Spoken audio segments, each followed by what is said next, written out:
Okey, so semudah sedia, kita akan mulakan tentang zaman air batu ataupun dalam bahasa Inggerisnya disebut sebagai apa? Sebagai Ice Age. Sebagai Ice Age. So sebelum memulakan, kita kata sebelum subtopik zaman air batu tu, kita diperkenalkan dengan dunia kita, iaitu kalau kita lihat dunia kita ni, sebenarnya adalah merupakan bumi tempat tinggal manusia dan Aku. berjuta-juta hidupan yang lain. Dan juga bumi kita ni sebenarnya telah melalui pelbagai perubahan, yang memberi kesan kepada rupa bentuk fizikal dan hidupan yang ada ke dalam laut lah. Jadi bumi kita ni sebenarnya sentiasa berubah, sentiasa berubah. Dan pada awalnya bumi mengalami suhu yang amat sejuk, dikenali sebagai zaman air batu. Jadi kamu kena ingat, zaman air batu tu bermaksud zaman di mana suhu bumi rendah. Dia suhu bumi turun rendah dan menjadikan bumi amat sejuk. Dia bukan zaman air batu tu maknanya zaman semua orang makan air batu, bukan. Tapi zaman di mana suhu bumi mengalami sejuk dan rendah. Okey, baik. So zaman air batu sebenarnya wujud dalam garis masa, maknanya dalam waktu antara 2.5 juta tahun hinggalah ke 10,000 tahun, dan perubahan suhu bumi yang sejuk kepada panas menyebabkan kecairan air batu. Dan kawasan rendah ditenggelami air dan membentuk tasik, manakala paras air laut meningkat seperti pada hari ini. Baik, secara imbas mungkin kamu akan bertanya, cikgu, saya tak fahamlah cikgu. Dia ni kata dalam ni kata, bumi mengalami suhu yang amat sejuk. Kemudian suhu bumi berubah kepada panas menyebabkan kecairan air batu. Sebenarnya dalam perenggan ayat ni, dia dah cerita sebenarnya pada peringkat awal ni bumi macam mana. Sebenarnya bumi pada awal tu dia normal. Tempat tinggal berjuta-juta hidupan, dia normal. Tetapi sampai satu tahap pada 2.5 juta tahun, suhu dia turun. Dan pada waktu itulah bumi mengalami zaman air batu. So bila dia dah turun selama berjuta tahun, kemudian sampai satu masa suhu bumi naik balik. Jadi dia menjadi semakin panas. So air batu yang ada wujud pada zaman air batu tu telah pun cair, dan itulah dikatakan sebagai kecairan air batu. Maknanya dalam perenggan ini dia dah cerita daripada awal sampai habis zaman air batu. Itulah cerita perenggan ini sebenarnya, supaya kamu faham. Baik. So kalau kita lihat macam mana manusia tahu, sebab sekarang ni manusia telah mengalami kemajuan sains dan teknologi. So mereka boleh membuat penyelidikan. Dan dah ada ilmu-ilmu dalam bidang paleontologi, kemudian juga kimia, arkeologi, geologi dan juga fizik. Dah ada dah. Sebab itu mereka tahu. Dan apa itu geologi? Iaitu berasal daripada dua perkataan Greek, iaitu geo yang bermaksud bumi dan juga logia bermaksud sains. So geologia bermaksud sains bumi. Geografi, kajian mengenai bumi. Geografi. Petang nanti jangan lupa ada kelas geografi macam biasa pukul 3, okey? So geografi petang nanti. Pagi ni kita buat sejarah. Baik. Itu geologi. Baik. Dan ini juga merujuk kepada bidang ilmu yang mengkaji pembentukan bumi. Dan satu lagi kita dah belajar tentang paleontologi, iaitu bidang ilmu yang mengkaji organisma yang pernah hidup di bumi, kemudian sisa atau fosil yang telah terawet. Nampak tak tu? Macam ada tulang binatang tu kan? Tu tulang fosil lah tu. Sedimen binatang, tumbuhan dan juga bentuk-bentuk hidupan purba kala. Cuba kalau korang tengok betul-betul tulang tu, mungkin mereka sedang menemui tulang-tulang dinosaur. Mungkin. Ini adalah bidang-bidang yang dipanggil paleontologi. Paleontologi. So itu pentingnya kajian-kajian ini. Dan kalau kita lihat berapa usia bumi ni cikgu? Bumi ni sebenarnya umur dia dah 4.6 bilion. Kalau umur 4.6 bilion ni, kalau ditukar jadi manusia, kalau manusia umur 100 tahun pun dah dia bongkok macam ni, 4.6 bilion cikgu rasa dah bongkok macam tu Kemudian dah merangkak dah. Maknanya berjuta-juta tahun. Berjuta tahun umur bumi ni ya. Jadi kalau kita lihat dalam tempoh berjuta tahun ini, bumi telah mengalami perubahan dari segi iklim, dari segi fizikal. Jadi kalau kita lihat, dan juga ada terdapat hidupan-hidupan di bumi, seperti hidupan yang binatang berbulu tebal, seperti mammoth dan juga harimau bertaring panjang. Ni harimau bertaring panjang. Ini juga ialah kita kata sebagai bison, kan, iaitu bison occidentalis. Ini bahaya ni, tapi rasanya yang ini ada lagi kot. Dan kemudian woolly mammoth. Ni woolly mammoth yang dia macam gajah tapi dia berbulu tebal, berbulu yang panjang. Dan juga ada sloth. Inilah dia, sloth, di mana inilah hidupan-hidupan yang terdapat pada peringkat awal bumi. Nampak tu binatang-binatang tu. Okey, jangan main-main. Dan pembentukan fizikal bumi ni bermula dengan 650 juta tahun dulu, iaitu pada peringkat waktu itu kita dah tengok bumi ni sebenarnya tanah dia kat kawasan tu je. Dia seketul kat kawasan tu je, kiri kanan semua laut. Dan inilah kalau kita kata 650 juta tahun dahulu. Dan apa yang ada kat situ? Semuanya tanah aja. Tidak ada hidupan. Maknanya tak ada binatang dan juga tak ada haiwan. Tak ada. Binatang, haiwan dan juga tumbuh-tumbuhan pun tak ada lagi. Belum ada lagi. Masih lagi tanah kosong. Jadi selepas itu 390 juta tahun kemudian, air laut pada waktu ini masih tawar, dan kewujudan hidupan seperti ikan dan amfibia. Amfibia ni merujuk kepada binatang yang dua alam lah. Di darat dan juga di laut.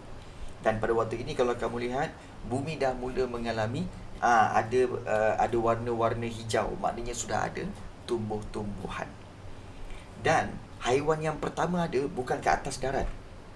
Haiwan yang pertama ada bermula daripada dalam laut, iaitu ikan dan amfibia. So itu dah ada ikan. Kemudian seterusnya kalau kita lihat 195 juta tahun dahulu, dah berlaku zaman Jurassic dan dinosaur ialah hidupan utama. Kamu tahu kan tentang dinosaur, macam-macam. Tyrannosaurus lah. Jadi macam-macam lah. Jadi itu adalah binatang-binatang yang kita kata saiz gergasi yang besar-besar tu. Itu zaman dinosaur pun ada juga. Dan kemudian 94 juta tahun kemudian, kita lihat dinosaur pupus dan rupa bentuk benua mula kelihatan. Kalau kita lihat benua ni, maknanya dia sekelompok tanah di sana, sekelompok tanah di sini, sekelompok tanah di bawah, sekelompok tanah di atas. So itu adalah benua.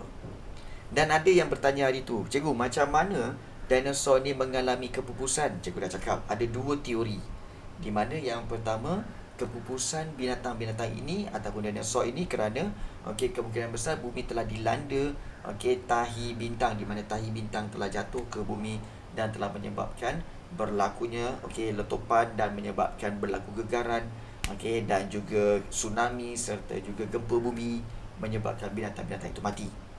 Dan teori satu lagi, iaitu oleh kerana binatang-binatang ini semakin besar, maka mereka tidak memperolehi makanan yang mencukupi, menyebabkan mereka semua mati. So ada dua teori kat situlah. Baik. Kemudian 18,000 tahun dahulu, wujudlah binatang seperti anjing, kucing, kuda, badak sumbu dan paras air laut meningkat. Dan pada waktu itulah, pada hari ini, jadilah seperti sekarang. Inilah pembentukan fizikal bumi. Okey, yang kita lihat sampai sekarang. Dan okey, daripada sudut bentuk fizikal bumi, okey, iklim telah mempengaruhi perubahan bentuk fizikal bumi menjadi okey, daratan. Oleh kerana cuaca, okey, suhu, hujan yang banyak apa semua, jadi telah membentuk tanah-tanah seperti apa tahu, daratan. Di daratan ada gunung, banjaran dan bukit, ada tanah, pamah, lembah dan sungai. Kemudian juga okey, daratan telah dibahagikan kepada 7 buah benua. Itu benua Asia, Afrika, Amerika Utara, Amerika Selatan, Antartika dan juga benua Eropah serta benua Oceania. Inilah dia. Okey, kalau kita lihat Amerika Utara yang atas tu, sebelah kiri tu, Amerika Selatan kat bawah, kemudian Eropah dekat atas, di sebelah Eropah, Europe tu, yang di bawah tu Afrika, dan di sebelah warna pink tu adalah Asia, dan juga kita ada Oceania, serta yang di bawah sekali itu warna putih itu adalah Antartika. Satu soalan nak tanya. Negara Malaysia sebenarnya terletak dalam benua apa? Cuba tulis dalam Zoom chat. Negara Malaysia terletak dalam benua Asia. Bagus. Benua Asia ya. Okey, bagus. Baik. Kalau macam tu, cikgu nak tanya satu lagi lah. Satu lagi. Di manakah letaknya negara ataupun di manakah letaknya negara asal cikgu? Negara asal cikgu sebenarnya terletak di benua apa? Siapa tahu? Okey. Tahu ke tak tahu? Tak tahu kan? Korang tahu ke negara asal cikgu kat mana? Tak tahu? Negara asal cikgu dekat Korea Selatan. Cikgu orang Korea. So sekarang bagi tahu cikgu, Korea Selatan kat mana? Okay. Ya ke? Ya. Ya. Kan? Tak nampak mata ni macam orang Korea ni, tak nampak. Itulah korang. Kan? Cuba speak Korean sikit. Ada yang nak suruh cakap bahasa Korea. Okey, baik. Korang dengar betul-betul. Korea. Kan? Kan boleh? Kan? Tu Korea lah tu. Okey, baik. Okey, baik. So, okey. Sikit lah kan. Cikgu punya muka nampak macam Korea sikit kan. Korea tak apa, jangan koyak. Okey, baik. So 5% je. Naufal dengki. Okey. Baik. So inilah dia benua-benua okey di Asia. Okey, benua-benua di Asia. Dan kita lihat 7 benua di dunia ni, benua Asia, Afrika, benua Amerika Utara, Amerika Selatan, kemudian juga kita ada benua Eropah, benua Oceania dan juga benua Antartika. Kan? So inilah dia. Lautan pula terdiri daripada laut, selat dan juga teluk, dan merupakan kawasan air masin meliputi 71% bentuk muka bumi kita. Ada 5 lautan di dunia. Lautan Hindi, lautan Selatan, lautan Arktik, lautan Pasifik dan juga lautan Atlantik. So ada 5 lautan di dunia. Jadi lautan ni maknanya lautan ni berbeza daripada laut dengan selat. Lautan yang paling besar, laut tu kecil sikit. Kalau selat tu laluan air yang sempit. Dan kalau teluk tu kawasan air yang menganjur ke darat. Jadi itu adalah perbezaan antara laut, selat dan juga teluk ataupun juga lautan. So ada perbezaan dia. Baik. Selat merupakan kawasan perairan sempit yang memisahkan 2 kawasan daratan, dan juga teluk adalah bahagian perairan laut yang menghala ke daratan dan dibatasi oleh daratan tersebut. So itu perbezaan lautan. Kalau ada yang bertanya, cikgu, saya tak tahulah macam mana teluk dengan selat ni, tak pernah tengok pun. Kalau nak tengok, tunggu kelas geografi. Hari ni kelas sejarah. Okay. Kelas sejarah tak bolehlah tunjukkan kat mana teluk, kat mana selat. Sebab apa? Itu bahagian geografi. Okey. Baik. So itulah dia lautan dia. Kat mana lautan ni? Tu atas sekali lautan Arktik, lautan Atlantik, lautan Pasifik. Okey, ada Pasifik Selatan, lautan Hindi, lautan Selatan dan juga lautan Pasifik Utara. Okey. Jadi inilah kawasan-kawasan lautannya. So kesimpulannya lautan ada 5 di dunia ini. Okey. So itu tentang bumi kita. Okey, boleh faham? Okey, setakat ni macam mana? Boleh faham tak? Boleh cikgu. Boleh. Ada sebarang soalan nak ditanya? Tak ada. Cikgu. Okey, baik, tak ada soalan. Okey, baik, bagus. Okey. So kita akan pergi kepada subtopik 2.2. Sebenarnya kalau dalam bab 2 ni, dia sebenarnya ada lebih kurang sebanyak ada bukan 2. Ada 5 sebenarnya, 5 subtopik. So tak apa. Kita akan tengok satu persatu. Okey, jom kita tengok untuk seterusnya. Baik. So kita lihat di sini, okey, kamu boleh nampak, okey, iaitu zaman air batu. Subtopik yang kedua iaitu 2.2. Apa yang dikatakan zaman air batu tu? Okey, ini dia. Okey, zaman air batu. Okey, merupakan garis masa geologi yang menunjukkan suhu bumi menurun pada tahap membeku dalam jangka masa yang lama. Lama ni bukan sehari dua hari beratus tahun juga. Okey, bumi ditutupi dengan salji ataupun air batu. Macam itulah rupa dia. Okey, okey, dan juga ini memberi kesan kepada perubahan bentuk fizikal bumi seperti yang ada pada hari ini. Dan kalau kita lihat air batu tebal yang dikenali sebagai lapisan ais itu meliputi kutub utara yang ke atas tu dan kutub selatan, dan menyebabkan kawasan air batu menjadi luas di kawasan kutub dan pergunungan. Maksudnya kutub utara dengan kutub selatan tu, kawasan ais dia makin besar, makin luas. Itulah yang dikatakan zaman air batu. Okey. Jadi kemudian bumi mengalami proses pengglasiran. Baik, apa itu pengglasiran? Kita dah belajar, iaitu pengglasiran ialah kecairan air batu. Macam kamu pergi ke kamu punya dapur, buka peti ais, ambil air batu, kemudian kamu letakkan di atas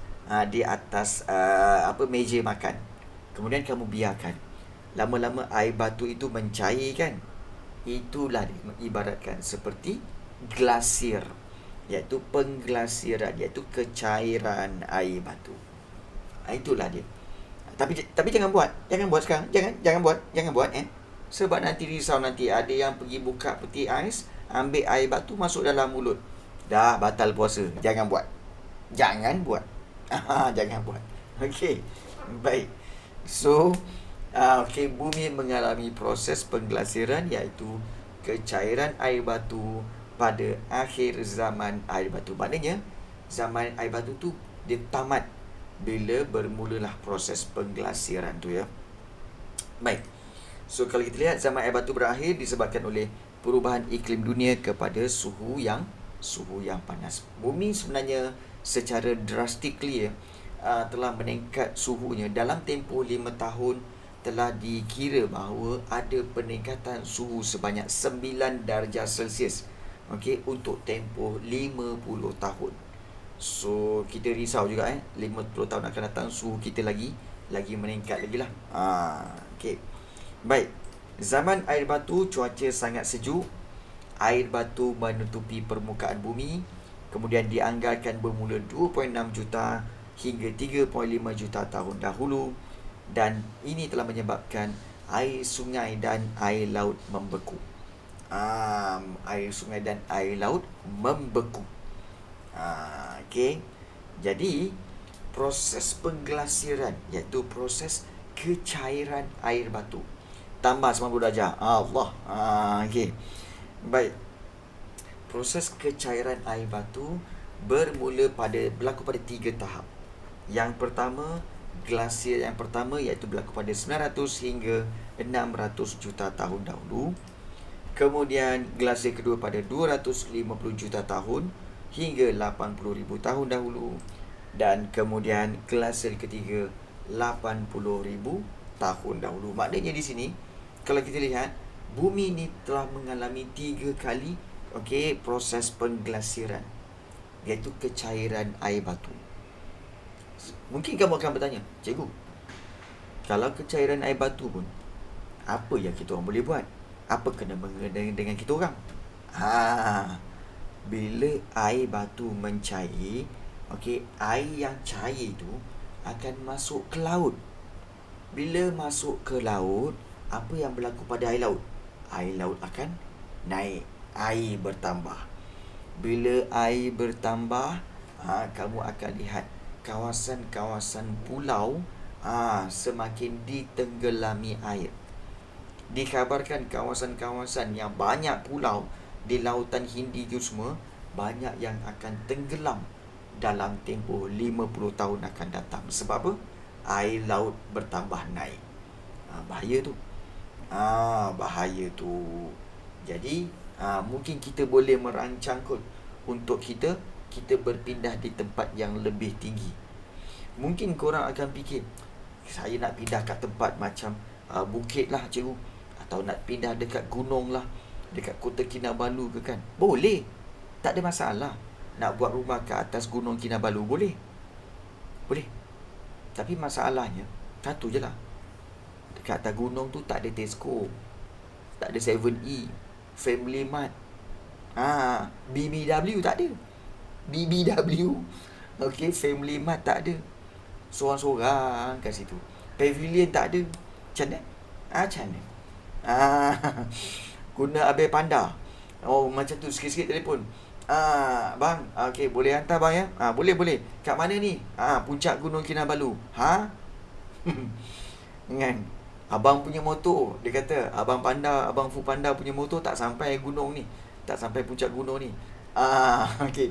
Jadi, lain pun tak sampai. Ya, betul. Jadi, itulah yang berlaku. So, nak kena panjat lagi. Kan? Masalahnya, nak hantar makanan kamu sampai ke Gunung Kinabalu tu, puncak tu, berjam-jam. Sampai 5 jam. Turun naik gunung, kemudian juga panjat sungai dan panjat gunung tu balik sampai rumah kamu. Dia punya upah RM10. Agak-agak kamu berbaloi? Tak berbaloi. Baik. So, itulah yang berlaku glasier-glasier ini ya. Baik. Kemudian inilah dia contoh.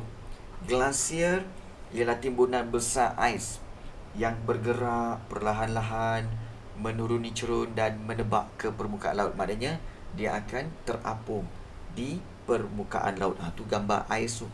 Kan? Nampak macam kecil kan? Tapi besar. Korang boleh duduk kat situ, boleh buat main bola atas tu. Memang besar. Baik. Kemudian zaman air batu. Kita ada video untuk zaman air batu. Nak tengok? Nak tengok tak zaman air batu ni? Nak So kita sambil santai-santai kita faham. Kita belajar tentang zaman air batu. Jom kita tengok tentang zaman air batu.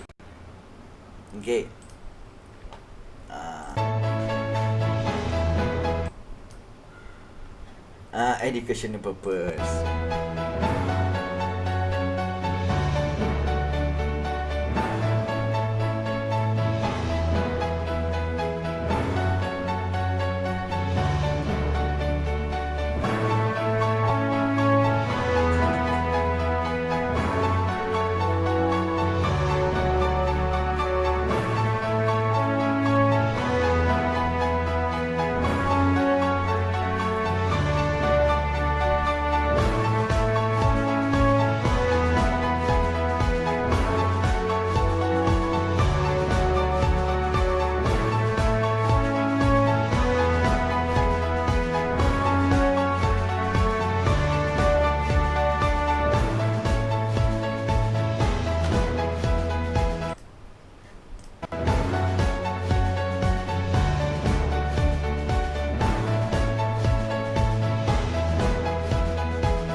Okey, baik.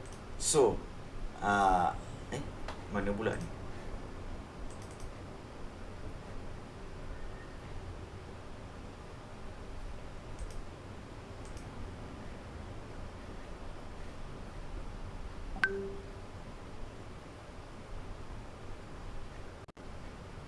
Okey. Baik. Okey, baik. So kalau kita lihat di sini, okey, kita pun telah tengok okey tentang video tadi tu. So, ada yang tanya, "Cikgu, mati tak kalau duduk situ?" Tak mati pun. Cuma sebenarnya okey, matilah kalau tak makan. Kalau tak makan dia mati. Okey. Kalau duduk situ je tak mati pun. Tapi kalau tak makan dia. Itu yang berbahaya tu. Okey. Baik. So kita dah tengok okey, iaitu tentang zaman air batu dan juga pengglasiran. So kita nak tengok zaman air batu ni ada berapa peringkat, cikgu? Okey, jom kita tengok daripada video tadi tu. Okey, kita tengok okey bahawa zaman air batu, okey, tahap-tahap zaman air batu ada berapa? Iaitu zaman air batu sebenarnya kalau kita lihat ada 4. Bermula dengan Miocene, kemudian Pliocene, kemudian yang ketiga Pleistocene, dan juga yang keempat Holocene. Yang kelima, PlayStation. Tapi tak termasuk dalam zaman air batu lah. PlayStation tu game. Okay. So sebenarnya dia ada 4 zaman air batu: Miocene, Pliocene, Pleistocene dan juga Holocene. Itulah kau hafal. Engkau lah ni. Jadi ada 4 sebenarnya. Macam mana nak ingat, cikgu? Okey, ingat dia punya huruf depan, iaitu MPPH. MPPH, iaitu Miocene, Pliocene, Pleistocene dan juga Holocene. So dia ada 4. PlayStation tak? Naufal, kau sebut lagi PlayStation, cikgu akan minta kamu beli untuk cikgu. Baru kau tahu. Okey. Baik. Lari dulu. Okey. Baik. So inilah dia. Okey, cakap lagi sekali. Apa yang sekali, Ryan? Okey, Miocene, okey, Pliocene, kemudian Pleistocene dan juga Holocene. So ada 4. Okey. Itulah dia tahap zaman air batu. Okey. Jadi perbezaan dia, kita tengok zaman Miocene iaitu berusia 23 juta tahun hingga 5 juta tahun. Maksudnya zaman Miocene ni bermula 23 juta tahun hingga 5 juta tahun dahulu. Ini lama. Kemudian zaman Pliocene pula daripada 5.3 juta tahun hingga 2.6 juta tahun dahulu. Kemudian zaman Pleistocene daripada 2.5 juta tahun hingga 10,000 tahun dahulu. Dan kemudian zaman Holocene 10,000 tahun hinggalah kini. Maknanya hingga sampai sekarang. Inilah dia zaman-zaman dia. Okey. Zaman Miocene, maksud dia iaitu pada waktu ini 23 juta tahun dahulu, gunung ganang terbentuk secara fizikal. Wujudlah perkembangan mamalia, hidupan di laut dan di air. Nak tanya korang, mamalia tu apa? Mamalia tak ada kena-mengena dengan Mama si Alia, ya. Mama si Alia tu lain. Itu Mama Alia. Ini Mama Alia. Apa itu mamalia? Okey. Korang ni kan, jangan kau sian Alia kan. Mama Alia bukan Mama Alia lain, ya. Mama Alia tu lain. Ini Mama Alia. Okey, Mama Alia kenal. Baik. Mamalia ni sebenarnya adalah binatang yang dah nampak tak?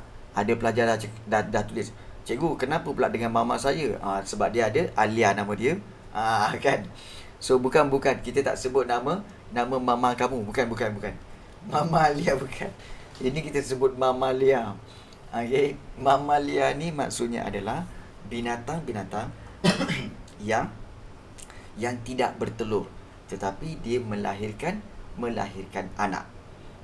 Binatang yang melahirkan anak, itu dipanggil mamalia.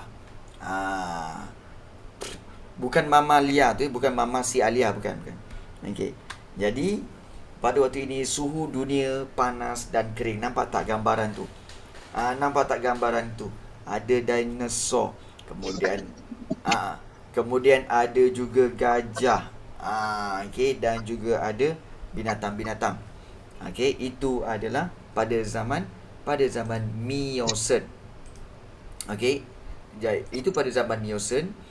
Kemudian kalau kita lihat seterusnya, okey, iaitu pada zaman Pliocene, di mana 5.3 juta tahun dahulu berlaku. Okey, ingat pada macam cikgu cakap tadi kan, zaman Miocene dia suhu panas dan kering. Kita kembali kita tengok Okey, nampak tak suhu dunia panas dan kering. Dan zaman Miocene tu baru nak bermula zaman air batu. Tetapi sebenarnya zaman air batu betul-betul berlaku pada zaman Pliocene, iaitu berlaku penyejukan.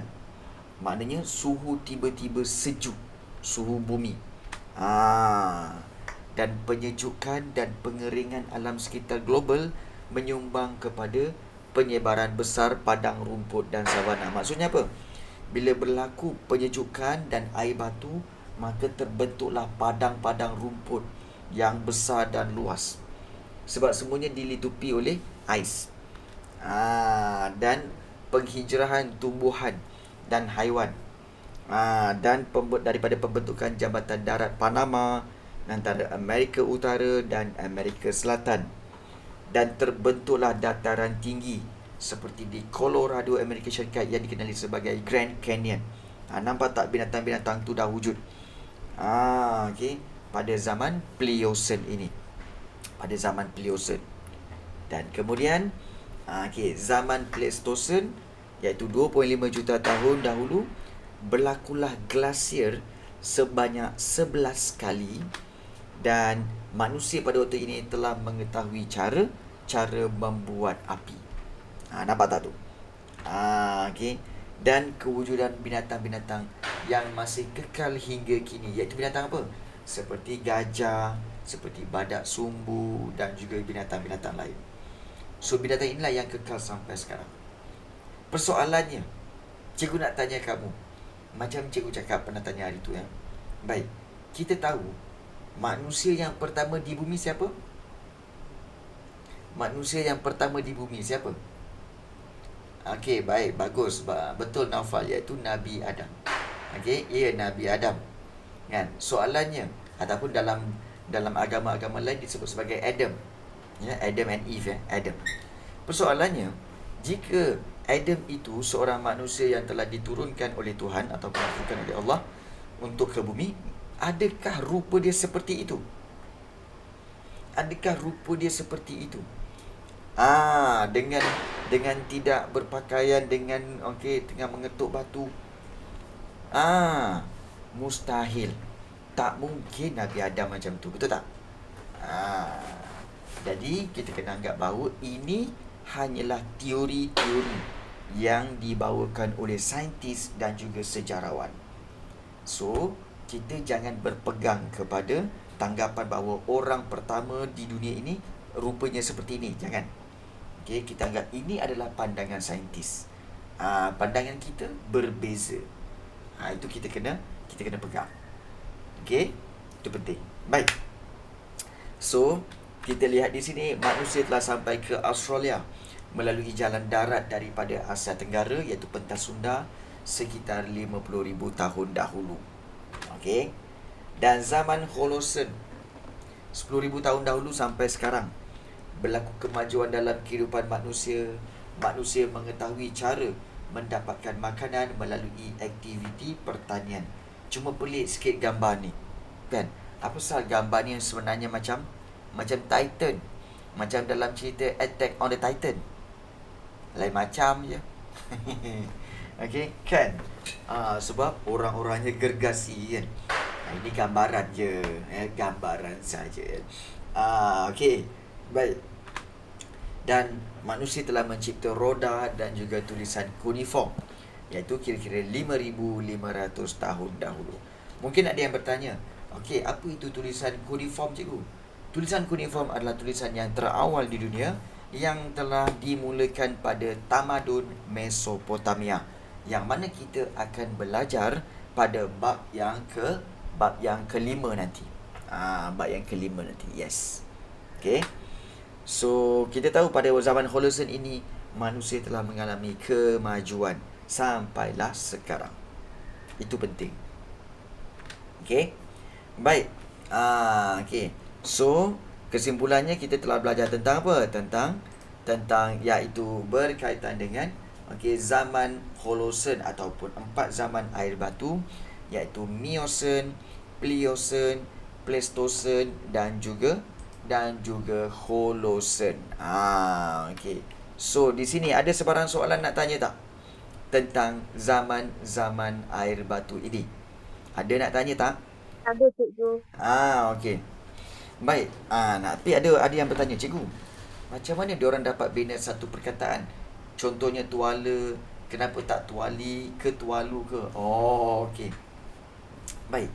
Sebenarnya perkataan ini, perkataan-perkataan yang diwujudkan ini, dalam dunia, perkataan yang diwujudkan ini sebenarnya bergantung kepada kawasan.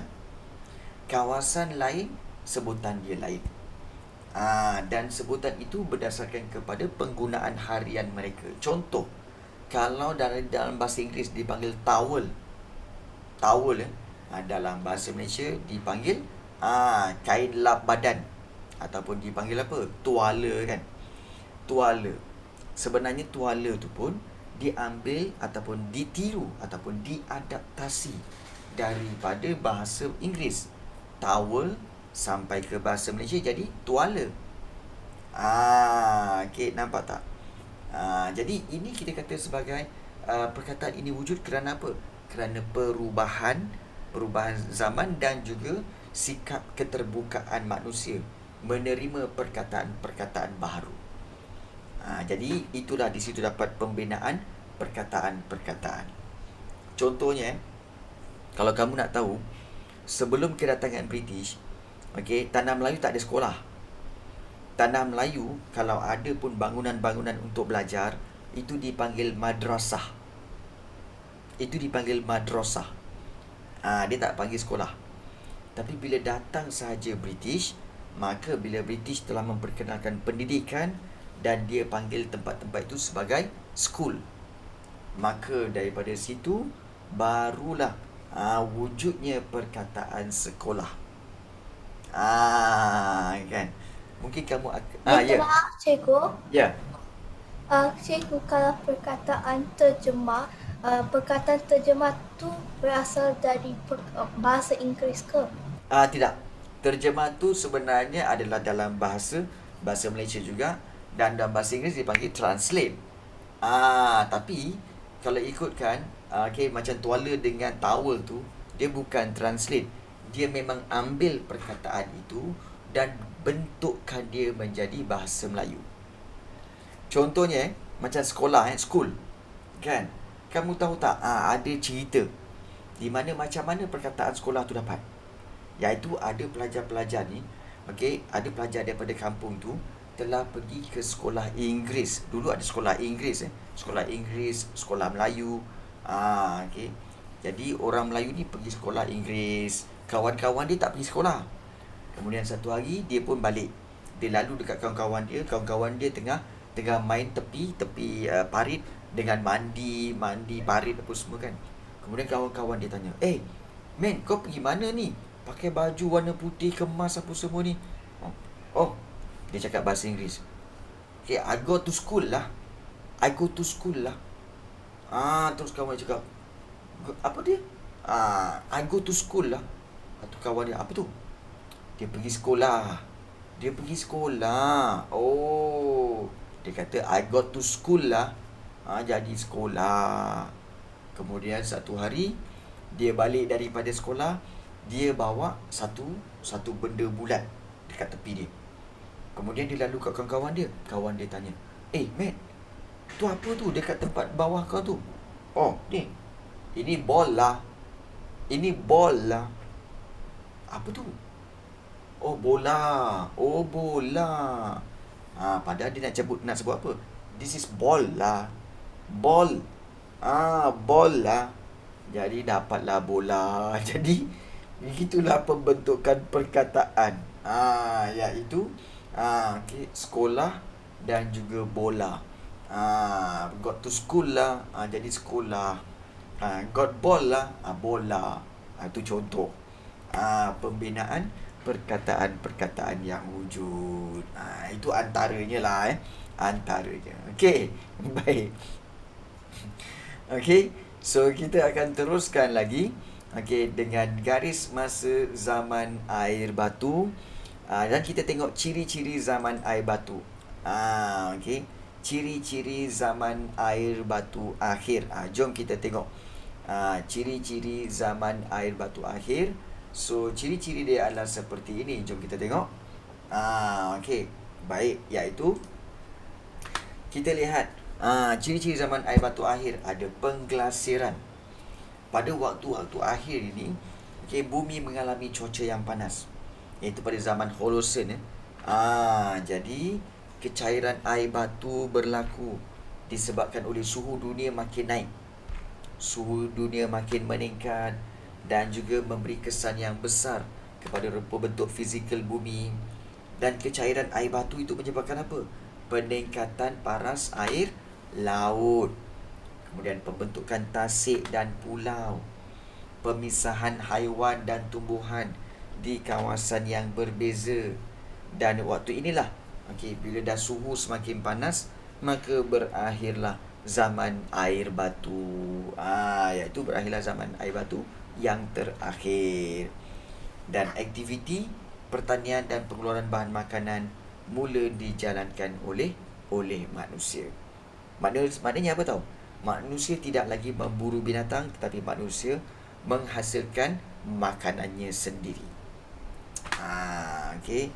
Jadi suhu dunia dijangkakan meningkat sekurang-kurangnya 9 darjah Celsius setiap 50 tahun. For every 50 years, okey, suhu dunia akan meningkat 9 degree. 9 darjah Celsius. So, kalau katakan umur kita buat kira-kiraan. Sekarang ni umur kamu 13 tahun. Cuba kamu campur dengan 50 tahun. So bermakna umur kamu akan jadi plus minus lebih kurang 63 tahun. Betul? Umur kamu 63 tahun. Maknanya dah pangkat atuk-atuk lah tu. InsyaAllah kalau panjang umur Umur 63 tahun nanti, suhu bumi sekarang ni, okey, kita tahu suhu bumi kita sekarang ni dekat Malaysia ni suhu dia antara 32 hingga 34 darjah Celsius. So just bayangkan kalau suhu di Malaysia ni 32, kamu akan campurkan dengan 9 darjah. Bila campurkan dengan 9 darjah, bermakna pada umur 63 tahun nanti, okey, kamu umur 63 tahun nanti, okey, suhu di Malaysia kemungkinan besar akan naik sehingga ke 41 darjah Celsius. Panas. Panas. Ya. Panas. Jadi itu sangat-sangat membimbangkan ya. Kita ni kalau panas-panas pun, okey, duduk dalam bilik terus on aircon kan. Terus on aircon. Jadi kita khawatir tentang ciri-ciri zaman air batu akhir ni. Iaitu sekarang ni, okey, iaitu ciri-ciri zaman air batu akhir iaitu aras laut akan naik. Okey, kehidupan manusia telah berubah, ciri fizikal bumi pun akan berubah. Okey, binatang-binatang juga serta tumbuhan dan juga suhu dunia juga akan berubah. Kita akan tengok pada ciri-ciri zaman air batu akhir ini seperti berikut. Okey, pada aras laut, permukaan air laut membeku. Kemudian aras air laut juga rendah. Pulau-pulau bersambung dengan tanah besar dan memudahkan manusia dan binatang bermigrasi. Harus diingat, aras air laut ini pada waktu ini adalah pada peringkat awal zaman air batu akhir. So zaman air batu akhir ni, okey, bermula kita tahu pada zaman Holosen kan. Miocene, Pliocene, Pleistocene dan Holosen. Dan pada zaman Holosen inilah, pada zaman yang keempat itu, okey, pada peringkat awalnya suhu masih sejuk. Sebab itu permukaan air laut dia membeku dan paras air laut dia rendah. Pulau-pulau pun bersambung dengan tanah besar dan memudahkan manusia bermigrasi. Okey, baik. So itu contoh, maknanya binatang seperti gajah semua boleh pergi ke ke Afrika dan ke Asia, dan binatang daripada Amerika boleh pergi ke Asia dan sebagainya. Okey. Baik. Itu sempadan-sempadan daratan. Dan pada waktu ini kehidupan manusia, terdapat manusia yang tinggal di kawasan tanah pamah yang sejuk dan mereka hidup secara nomad dan memburu binatang. Baik, satu persoalan. Apakah maksud nomad? Apa maksud nomad? Boleh tulis dalam Zoom chat. Apa itu nomad? Okey, cepat. Nomad tu maksudnya apa? Apa maksud dia nomad? Normal, salah. Ya. Okey, baik. Untuk pengetahuan kamu, nomad itu bermaksud hidup berpindah randah. Ingat, nomad apa? Nomad ialah hidup berpindah randah.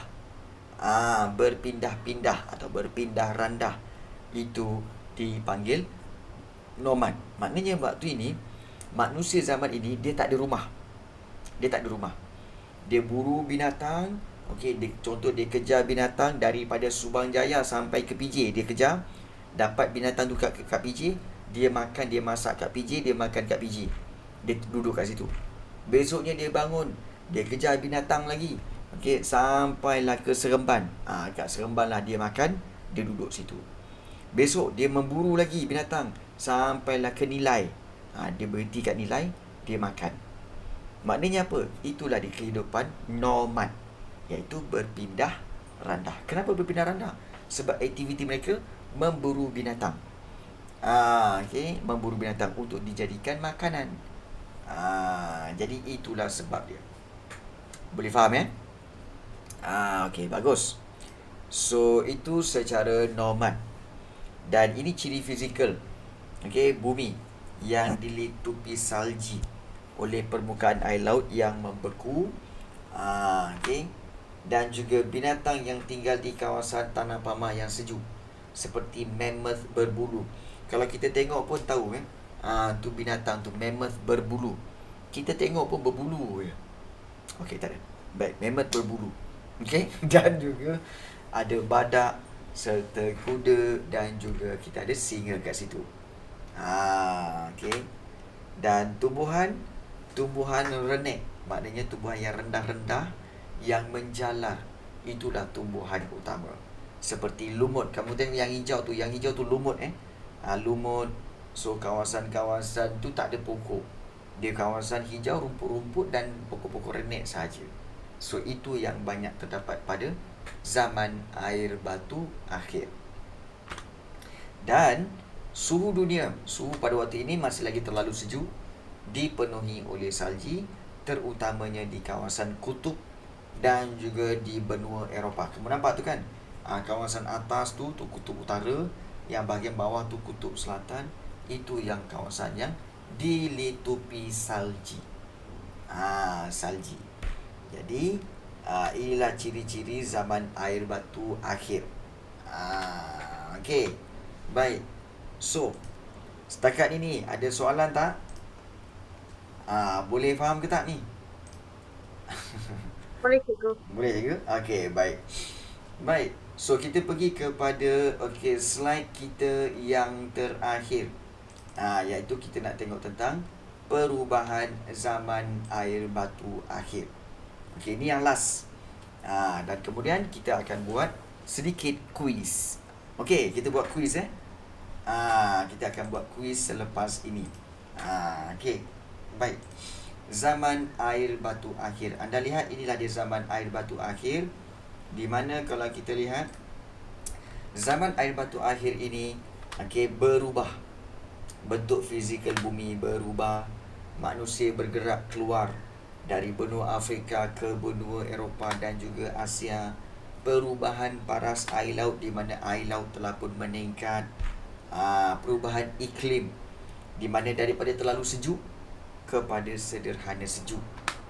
Kemudian pembentukan tasik-tasik air tawar dan perubahan bentuk saliran sungai. Itu yang kita kena lihat, iaitu ada perubahan-perubahan, okey, tasik-tasik apa semua, dan kepupusan binatang zaman Pleistocene. Mula-mula kita tengok perubahan wajah dan bentuk fizikal bumi disebabkan oleh pengglasiran. Ingat, kalau kamu kena ingat satu je, apa itu pengglasiran? Pengglasiran bermaksud kecairan air batu. Ya, kecairan air batu. So, kita tengok di sini, peta dunia menunjukkan keadaan glasier, iaitu air batu 20,000 tahun yang lalu. Dan kecairan air batu daripada kawasan tanah tinggi dan gunung akan membawa bersama batu dan tanah semasa menuruni tanah tinggi. Lebihan air laut yang dibawa akan melimpahi laut dan kawasan tanah tinggi. Maknanya, inilah berubahnya bentuk fizikal, kita kata bentuk fizikal bumi telah pun berubah. Nampak tak dekat situ? Ada macam air batu yang bergerak kat bawah tu kan? Itu memang ada sampai sekarang. Air batu tu bergerak, mengalami kecairan. Dan bila dia sampai di bawah, dia cair. So, air laut dia akan masuk ke dalam air laut. So, ini menyebabkan perubahan paras air laut, di mana kecairan air batu dan lebihan air yang melimpahi laut menyebabkan perubahan paras air laut dengan kedalaman 100 meter pun berlaku. Maknanya, air laut semakin bertambah, makin dalam, semakin dalam. Jadi, dan daripada sini, kecairan air batu juga menyebabkan pembentukan tasik-tasik air tawar yang disebabkan oleh kecairan air batu. Contohnya, di Great Lakes di Kanada dan juga tasik Dayang Bunting di Malaysia, di mana tasik-tasik ini sebenarnya terbentuk akibat kecairan air batu. So, air batu tu bila cair, dulu kawasan ni semua air batu. Bila dia cair, air tak dapat keluar pergi ke laut. So, ada yang bertakung kat situ, kawasan rendah, menjadi tasik. Itulah dia. Menjadi tasik. Dan kalau kita lihat, bentuk saliran sungai juga berubah kepada bentuk yang ada pada hari ini. Dan kemudian kepupusan binatang. Binatang yang hidup pada zaman Pleistocene mengalami kepupusan. Antara binatang yang pupus, ini dia, mammoth, kemudian sloth, dan juga harimau bertaring. Inilah dia binatang-binatang yang telah pupus, iaitu binatang-binatang daripada zaman Pleistocene. Pleistocene tu. Dan kemudian perubahan kehidupan manusia. Manusia perlu sesuaikan aktiviti harian dengan perubahan iklim pada zaman air batu yang dikenali sebagai zaman Holocene. Dan kalau kita lihat, manusia bergerak dari benua Afrika ke benua Eropah dan daripada benua Asia disebabkan oleh suhu di Asia dan Eropah yang tidak lagi sejuk. Kejap lagi. Dan suhu bumi pada zaman air batu akhir adalah seperti pada hari ini. Nampak tak?